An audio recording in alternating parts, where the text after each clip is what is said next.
मैं बलजिंदर कौर नागरी एकेडमी में आपका स्वागत करती हूँ। हजारी प्रसाद द्विवेदी लेखक हैं। पाठ है शीरीष के फूल, कक्षा 12 की पुस्तक आरोह के, जिसका आज हम प्रश्नों का अभ्यास करेंगे। प्रश्न अभ्यास इस प्रकार से हैं। प्रश्न नंबर 1 है, लेखक ने शिरीष शब्द होगा, सीरीज लिख गया है, शिरीष को कालजयी अवधूत की तरह क्यों माना है। तो लेखक ने शिरीष को कालजयी अवधूत कहा है। अवधूत का तात्पर्य सन्यासी से है, जो विषय वासनाओं से दूर है, उससे ऊपर उठ चुका है, जिसके अंदर सहजता का भाव है, सुख दुख हर परिस्थिति को वह झेल लेता है, कठिन परिस्थितियों में भी क्या करता है, वह धैर्य को नहीं खोता है। इसी प्रकार शिरीष का वृक्ष है, जो सदा गर्मी, लू आदि के थपेड़ों में भी खड़ा रहता है। बसंत ऋतु में वह लहक उठता है और भादो मास तक फलता फूलता रहता है, फूलों से लदा रहता है, और कभी अवधूत की भांति अजय होकर के वह हमेशा खड़ा रहता है। वह समय जो दूसरों के लिए कष्ट तथा पीड़ादायी होता है, यानी कि गर्मी के दिन में भी, तब भी वह खड़ा है और उसके अंदर धैर्य है। ऐसे समय भी वह धैर्य के साथ अपना कर्तव्य निभाता है। तो लेखक ने इसीलिए कहा है कि शिरीष को कालजयी अवधूत की तरह माना है, कि उसके ऊपर किसी चीज का भी कोई असर नहीं होता है। प्रश्न नंबर 2 है, हृदय की कोमलता को बचाने के लिए व्यवहार की कठोरता भी कभी कभी जरूरी हो जाती है। प्रस्तुत पाठ के आधार पर स्पष्ट करें। तो आप देखते हैं कि मनुष्य का जीवन जो है, उसके आधार पर यदि हम कहें तो केवल कोमलता का व्यवहार ही जो है वो नहीं होता है, उसके अंदर कठोरता का व्यवहार भी कभी कभी आवश्यक हो जाता है। तो पाठ में ये संदेश देने का प्रयास किया गया कि हृदय की कोमलता के साथ साथ व्यवहार में कठोरता भी कभी कभी आवश्यक होती है। मनुष्य को हृदय की कोमलता बचाने के लिए कभी कभी बाहरी कोमलता के स्थान पर कठोर भी बनना पड़ता है, तभी व्यक्ति विपरीत परिस्थितियों का सामना कर पाता है। जब वह निडर, निर्भीक तथा सहनशील होता है, थोड़ा सा कठोर स्वभाव शिरीष की तरह ही उसे क्या कर लेना पड़ता है, अपनाना पड़ता है। कबीर, कालिदास जैसे लोग भी उच्च साहित्यकार रहने के साथ साथ बाहरी रूप से हमेशा कठोर ही दिखाई देते रहे हैं और बने रहे हैं।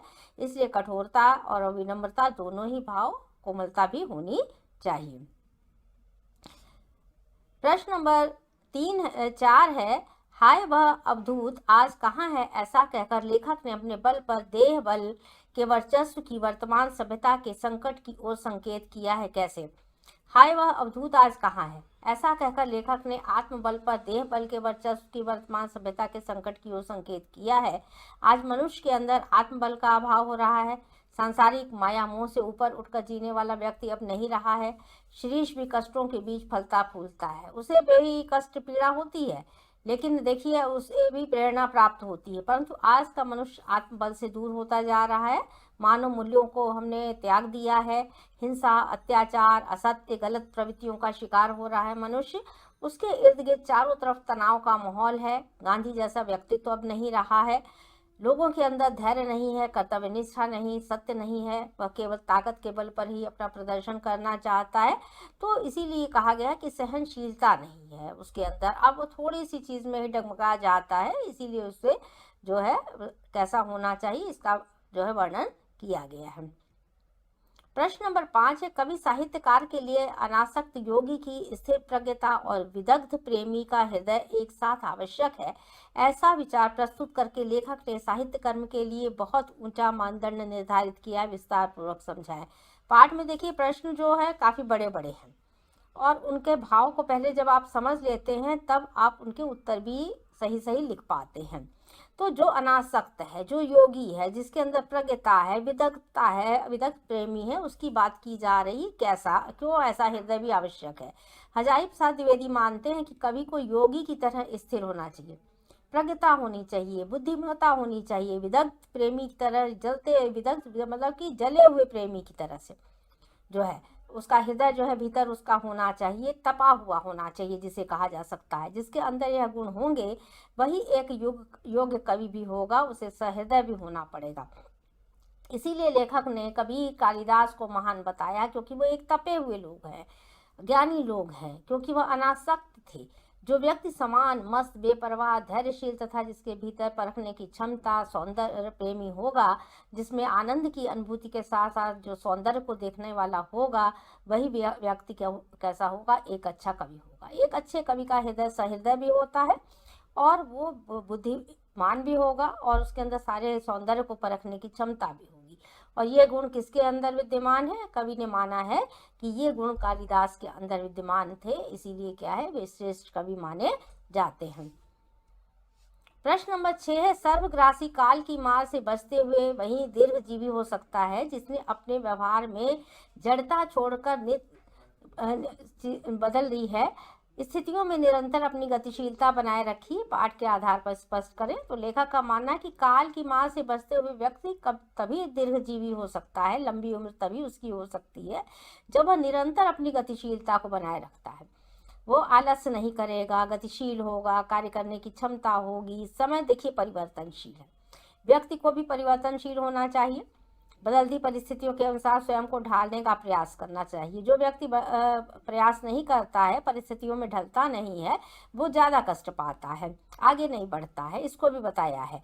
सुख दुख, आशा निराशा, लाभ हानि, सभी परिस्थितियों में अपने को अनुकूल रखने का उसे प्रयास करना चाहिए। जो व्यक्ति नियमों के अनुसार चलता है वही दीर्घजीवी होता है और आगे के लिए प्रगति करता है।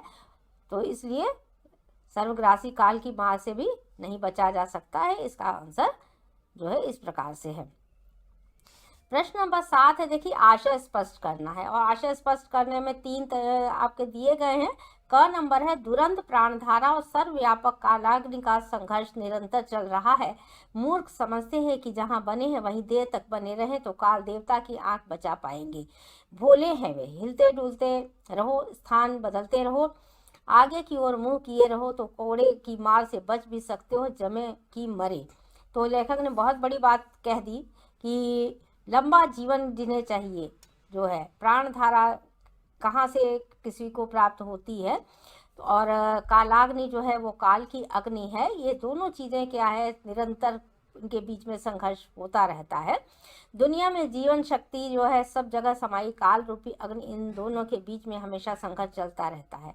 जो बुद्धिजीवी है, समझदार है, वह निरंतर संघर्षशील रहता है और अपना जीवन आगे बढ़ाता है। जो मूर्ख होते हैं वे वहीं के वहीं खड़े रहते हैं, वो हटते नहीं हैं, डटे रहते हैं वहीं पर, और उन्हें क्या लगता है कि काल देवता की दृष्टि से बच जाएंगे, लेकिन काल की नज़र जहाँ पर भी आप रहेंगे वहीं पर रहती है। उन्हें यह ज्ञात नहीं है कि एक जगह बैठे रहने से मनुष्य का विनाश होता है। लेखक जीवन की गतिशीलता को ही महत्व देता है। व्यक्ति को प्रगति की ओर बढ़ते रहना चाहिए।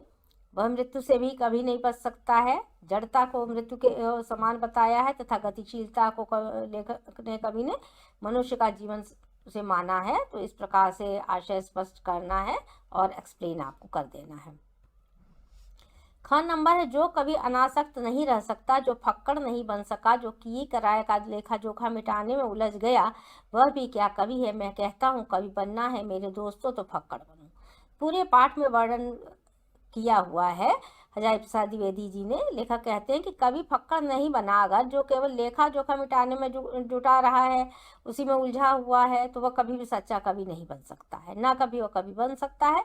उसे शीरीष के फूल की तरह, शीरीष के पेड़ की तरह होना चाहिए, जो परिवर्तन को स्वीकार करता है तथा अनासक्त है, जिसके ऊपर किसी चीज़ का प्रभाव नहीं पड़ता है, वह क्षण मात्र में बिखरता नहीं है, और फक्कड़ उसकी प्रवृत्ति है, उसको भी बताने का प्रयास किया गया है। और ग नंबर है, देखिए फूल हो या पेड़ अपने आप में समाप्त नहीं होते हैं। देखिए फूल और पेड़ कहीं ना कहीं बीज गिरता है, कहीं ना कहीं उसकी शाखाएं प्रस्फुटित हो जाती हैं, तो इसके ऊपर भी ध्यान देंगे आप। वह किसी अन्य वस्तु को दिखाने के लिए उठी हुई अंगुली है, वह इशारा है। तो हमारी प्रकृति, हमारे पेड़ पौधे भी हमें सीख देते हैं, केवल हम आप सीख नहीं देते हैं। तो एक पेड़ के माध्यम से बहुत बड़े जो है बात को लेखक ने बताने का प्रयास किया। लेखक का मानना है कि फल और पेड़ दोनों का अपना अस्तित्व है, वे कभी समाप्त नहीं होते हैं, उसी का जीवन भी अनंत है। लेखक पेड़ के माध्यम से दिखाने का प्रयास करते हैं, संकेत करते हैं कि जीवन में अभी बहुत कुछ बाकी है। जीवन में सुंदरता और सृजन की कोई सीमा नहीं है।